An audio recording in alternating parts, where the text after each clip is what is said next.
আজকে লাঞ্চের মেনু নিয়ে তোমাদের সামনে হাজির হয়েছি।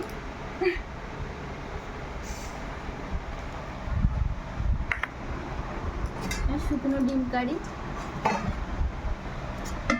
গাজর আলু ভাজা। অনেকদিন পর আমাদের বাড়িতে গাজর আলু ভাজা হয়েছে। আর এখানে আছে ভাত। লাঞ্চের মেনুতে তো ভাত খেতেই হয়, আমরা জাস্ট বাঙালি। তো তোমাদের দুপুরবেলা কি রান্না হয়েছিল অবশ্যই জানিও।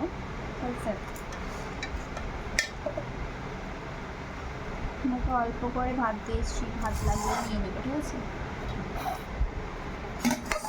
আর এখানে হচ্ছে সোয়াবিন আলুর তরকারি।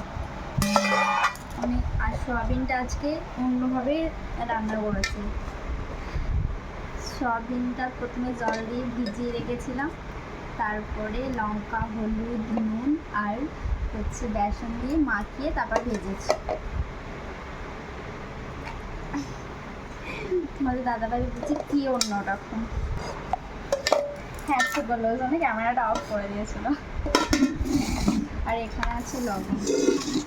তো আজকে দুপুরের এই মেনু।